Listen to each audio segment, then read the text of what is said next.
बसवलेला आहे फेब्रुवारी 2025 मध्ये. बरोबर. त्याच्यानंतर यांना ज्यावेळेस तुम्ही सोलर आपण देतो, बरोबर. आज आम्ही या ठिकाणी शेतकऱ्यांच्या व्यथा घेऊन महावितरण कार्यालय अहिल्यानगर तालुका यांच्याकडे आलो आहोत.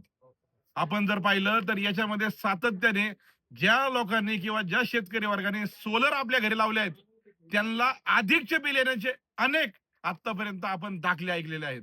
परंतु आज आम्ही या ठिकाणी माझे मित्र आहेत शेतकरी टाकळीकाजी येथील सचिन मस्के यांनी 1 वर्षापूर्वी मागच्या फेब्रुवारी महिन्यात 3 केवीचा solar on grid solar MSEB ची महावितरणची परवानगी घेऊन घरी लावला आहे. त्यांना वाटत होतं की हा सोलर लावल्यावर 2 लाख रुपये आपण घातल्यावर कमीत कमी येणारं बिल तरी आपलं कमी येईल, परंतु तसं झालं नाही. सातत्याने सोलर लावल्यानंतर आता या व्हिडिओच्या माध्यमातून मी सगळ्यांना सांगू इच्छितो की ज्यावेळेस आपण सोलरची परमिशन महावितरणकडून घेत असतो त्यावेळेस त्यांचं पूर्ण मागचं बिल हे जे वैयक्तिक आहे ते 0 असावं लागतं. म्हणजे सचिन रावांनी बिल 0 केल्यानंतर देखील सोलर लावल्यानंतर 57,000, 20,000, परत 18,000 असं बिल त्यांना सातत्याने आलं येतंय.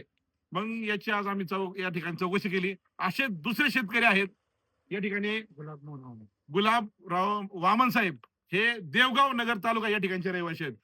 यांनी सुद्धा साधारण 2 ते 3 वर्षापूर्वी 3 केवीचा ऑन ग्रीड प्रकल्प आपल्या घरी, हे पण शेतकरी परिवाराला आहेत, 2 लाख रुपये खर्च करून लावलाय.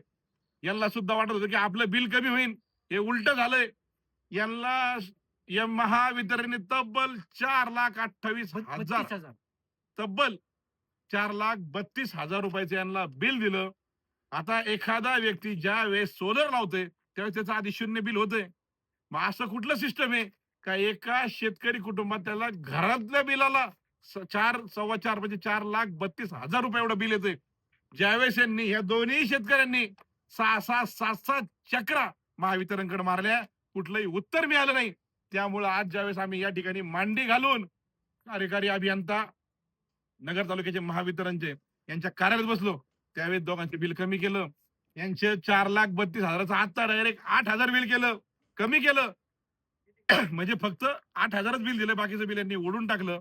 म्हणजे जे काही युनिट आहेत ते इम्पोर्ट आणि एक्सपोर्ट असे 2 युनिट असतात. म्हणजे जे युनिट आपण वापरतो त्याला इम्पोर्ट युनिट म्हणतात आणि जे आपण जे 3 केवीचं किंवा जे सोलर लावलंय त्याच्यातून जे जाणारे युनिट आहेत त्याला एक्सपोर्ट युनिट म्हणतात.